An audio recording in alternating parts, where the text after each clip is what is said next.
Hello, ഇന്നൊരു week off day ആയിരുന്നു. Week of ആയിട്ട് എന്ത് ചെയ്യുന്നുള്ള ഒരു ഡൗട്ടൊന്നും ഞങ്ങൾക്ക് ഉണ്ടായിരുന്നില്ല. 2-3 ആഴ്ചയായിട്ട് പ്ലാൻ ചെയ്യുന്നൊരു കാര്യമായിരുന്നു മട്ടാഞ്ചേരിയിലുള്ള പ്രാന്തൻകുരിയച്ചൻ്റെ പള്ളിയിൽ പോകാന്നുള്ളത്. ഇന്നാണ് അതിനുള്ളൊരു അവസരം കിട്ടിയത്. അപ്പം ഈ യാത്ര വേറെ എങ്ങോട്ടും അല്ല, മട്ടാഞ്ചേരിയിലേക്ക്.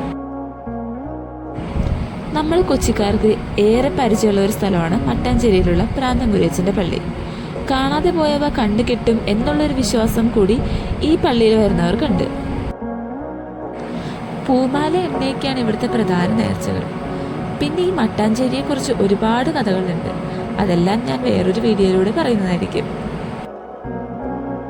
മട്ടാഞ്ചേരിയിൽ വന്നെങ്ങനെയാണ് ഈ ഒരു ജ്യൂസ് സ്ട്രീറ്റിലേക്കും ടൗണിലേക്കൊക്കെ വരാതിരിക്കുന്നത്? കേരളത്തിൽ ഒട്ടുമിക്ക ആൾക്കാർക്കും നല്ല പരിചയമുള്ള ഒരു സ്ഥലമാണിത്. ഏറ്റവും കൂടുതൽ സേവ് ദ ഡേറ്റ് ഫോട്ടോഷൂട്ട് നടക്കുന്ന ഒരു സ്ഥലം. 5 മാസം മുമ്പ് നടന്ന ഞങ്ങളുടെ കല്യാണത്തിൻ്റെ സേവ് ദ ഡേറ്റും ഇവിടെ വെച്ചായിരുന്നു. കുറേ ഓർമ്മകൾ ഞങ്ങൾക്ക് അതിൻ്റെയും ഉണ്ട്. പിന്നെ പഴയ പോലെ അവിടെ നിന്ന് കുറേ പോസ്റ്റൊക്കെ ചെയ്ത് ഞങ്ങളും തിരിച്ചവിടെ നിന്ന് പോന്നു. അപ്പോഴാണ് സിനഗോഗിൻ്റെ കാര്യം ഓർത്തത്.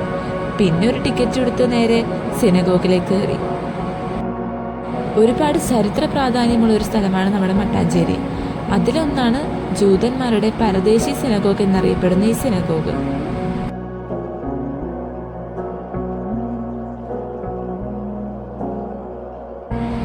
നമുക്കെന്നാ ഈ സിനഗോഗിൻ്റെ ഉള്ളിലെ കാഴ്ചകളൊന്ന് കണ്ടു വന്നാലോ?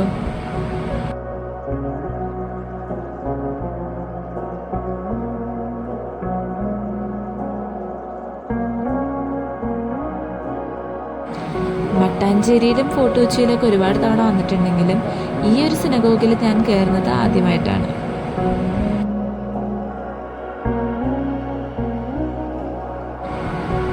അങ്ങനെ സിനഗോഗിലും ജ്യൂസ് സ്ട്രീറ്റിലൊക്കെ കുറച്ച് നേരം കറങ്ങി നടന്നിട്ട് പിന്നെ ഞങ്ങളുടെ കസിൻസിനെ മീറ്റ് ചെയ്യാൻ പോയി.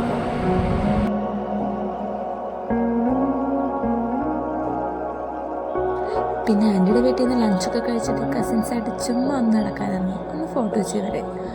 എല്ലാവരും ഉള്ളതുകൊണ്ട് അത് നല്ലൊരു അടിപൊളി വൈബുള്ളൊരു ദിവസമായിരുന്നു. ഈ ഒരു മീറ്റപ്പ് പതിവുള്ളതാണെങ്കിലും എപ്പോൾ കണ്ടാലും പുതിയ കുറേ വിശേഷങ്ങൾ പറയാൻ ഞങ്ങൾക്ക് ഉണ്ടാവും. അതുപോലെ തന്നെ വ്ളോഗാന്ന് പറഞ്ഞപ്പോൾ എല്ലാവരും കുറേ പോസ്റ്റൊക്കെ ഇട്ട്.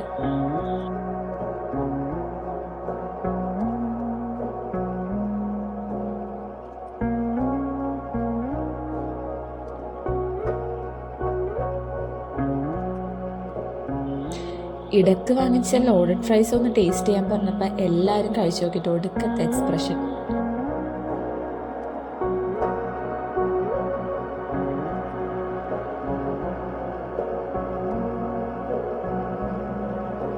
പിന്നെ അവിടുന്ന് നേരെ പോയത് പീറ്റ്സ ഇറ്റാലിയ എന്ന് പറയുന്ന ഒരു അടിപൊളി കഫേയിലേക്കായിരുന്നു. കഫേ എന്ന് പറഞ്ഞാൽ നല്ലൊരു എസ്തെറ്റിക് മോഡലുള്ള ഒരു നല്ല അടിപൊളി കഫേ. ഈ കഫേയുടെ നടുക്ക് കൂടെ ഒരു മരമൊക്കെ വളർന്ന് നല്ലൊരു വൈബുള്ളൊരു കഫേയായിരുന്നു. ഉള്ളിലേക്ക് എൻ്റർ ചെയ്യുമ്പോൾ തന്നെ ഒരുപാട് കാര്യങ്ങൾ കാണാനുണ്ടായിരുന്നു. ഒരു പഴയ മോഡൽ ചെയ്തക്കിൻ്റെ സ്കൂട്ടറും ബ്രൗണീസും ചോക്ലേറ്റ്സും ഐസ്ക്രീംസും അങ്ങനെ ഒരുപാട്. അതുപോലെ തന്നെ സൈഡിലായിട്ടൊരു ലൈബ്രറിയും എല്ലാം ഉണ്ടായിരുന്നു. നമുക്ക് ഓർഡർ ചെയ്യുകയും ചെയ്യാം, കുറച്ച് നേരം വായിക്കുകയും ചെയ്യാം. അങ്ങനെ ഞങ്ങൾ ക്യാപ്പച്ചീനോയും കുറേ ജ്യൂസൊക്കെ ഓർഡർ ചെയ്തു. ക്യാപ്പച്ചീനോയുടെ കൂടെ ഒരു അടിപൊളി കുക്കീസ് ഉണ്ടായിരുന്നു കഴിക്കാൻ.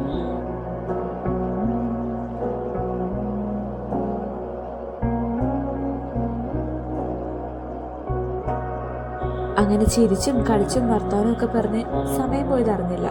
പിന്നെ അപ്പോഴേക്കും നമുക്ക് വീട്ടിലേക്ക് പോരാനുള്ള ടൈം ആയിട്ടുണ്ടായിരുന്നു. അങ്ങനെ കുരിയച്ചൻ്റെ പള്ളിയും ജ്യൂസ് സ്ട്രീറ്റും ആൻറ്റിയുടെ സ്പെഷ്യൽ കപ്പയും മീൻകറിയും പിന്നെ കസിൻസ് ആയിട്ടുള്ള കുറേ ഫൺ മൊമെൻറ്റ്സും ബീച്ചും എല്ലാം കഴിഞ്ഞ് നേരെ ചെങ്കാർ വഴി കയറിയപ്പോൾ ആകാശം മൂടിക്കിട്ടി നിൽക്കായിരുന്നു. അതോടുകൂടി അപ്പം തന്നെ നല്ലൊരു കിടക്കാച്ചി മഴയും പെയ്തു. അങ്ങനെ നനഞ്ഞു കുടിച്ച് ഞങ്ങൾ നേരെ വീട്ടിലേക്ക് വിട്ട്. അതോടുകൂടി ഇന്നത്തെ ഒരു വ്ളോഗ് അവസാനിച്ചു. ആക്ച്വലി മഴയും കൂടി പെയ്തപ്പോഴാണ് ഞങ്ങളുടെ പ്ലാൻ കംപ്ലീറ്റ് ആയത്. അങ്ങനെ ഇന്ന് നല്ലൊരു അടിപൊളി ദിവസമായിരുന്നു. ഇനി നമുക്ക് നെക്സ്റ്റ് വീഡിയോയിൽ കാണാം.